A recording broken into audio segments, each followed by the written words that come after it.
مولاي صل وسلم دائما ابدا۔ دو ایسے سوال موصول ہوئے ہیں کہ روح تک کانپ کے رہ گئی اور پورے ہفتے سے تذبذب میں ہوں کہ اس پہ گفتگو ہونی چاہیے یا نہیں ہونی چاہیے۔ اس کا سب سے پہلے اندازہ اس وقت ہوا جب میں دمشق میں پڑھتا تھا اور ہمارے ایک سینئر جو آج کل کراچی میں مقیم ہیں، انہوں نے وہاں ایک خاتون سے شادی کی، بڑی دھوم دھام سے شادی ہوئی، پاکستان سے بھی کچھ مہمان آئے۔ چند دنوں کے بعد پتہ چلا کہ انہوں نے اپنی زوجہ کو طلاق دے دی۔ ہم بڑے حیران ہوئے۔ استفسار پر معلوم پڑا کہ حرمت مصاہرت ثابت ہو گئی۔ اب یہ مسئلہ کیا ہے اور اس پہ ہمیں کیوں گفتگو کرنا پڑ رہی ہے اور اس پہ ویڈیو بنائی جا رہی ہے؟ آپ کو معلوم ہے کہ ہمارے یوٹیوب چینل ابریشم ٹی وی پہ بہت سے ایسے موضوع بھی ڈسکس ہوتے ہیں جن کا تعلق جدید فقہ سے ہے۔ مثال کے طور پہ پچھلے دنوں ہم نے شادی پر تشریف لانے والے بن بلائے مہمانوں کے حوالے سے گفتگو کی۔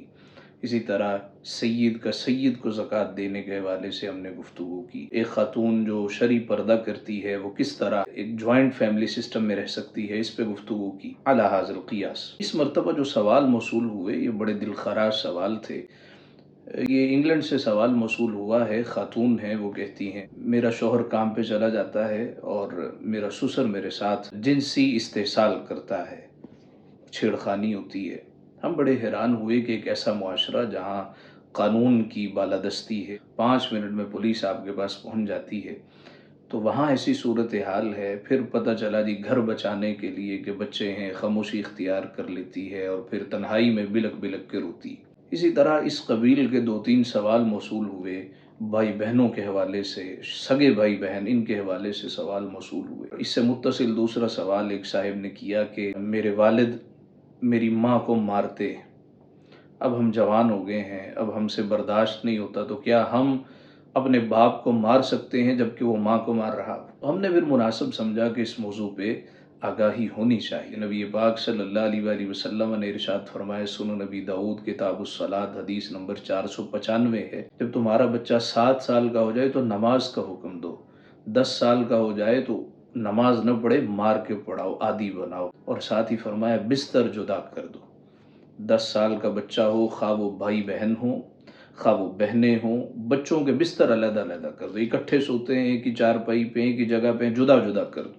لیکن ہم نے دین اسلام سے ایسی کنارہ کشی اختیار کی جو اس قسم کی باتیں بتاتا، ہم کہتے ہیں دقیانوسی باتیں کرتا ہے، اس کی وجہ سے معاملات اس نہج پہ پہنچے۔ اور پھر پورنوگرافی کا ایک ایسا جال انٹرنیٹ پر موجود ہے کہ 70% سے زائد مواد فحش ہے اور بقیہ جو ہمیں کو بہتر چیزیں نظر آتی ہیں وہ انٹرنیٹ پر موجود ہیں۔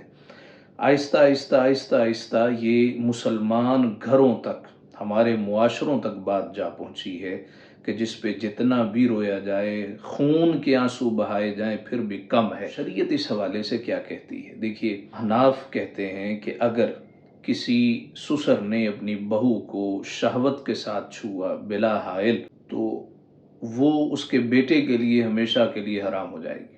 اسی طرح اگر ساس نے اپنے داماد کے ساتھ اس قسم کا معاملہ کیا، یک طرفہ ہو یا 2 طرفہ ہو، انسان ہے، اسے معلوم پڑ جاتا ہے کہ یہ اگر مجھے سینے سے لگا رہی ہے تو اس کا انداز کیا ہے، ہیجانی کیفیت ہے، شہوانی غضب طاری ہے، تو اگر ایسی صورتحال ہو تو حرمت مصاہرت ثابت ہو جاتی ہے۔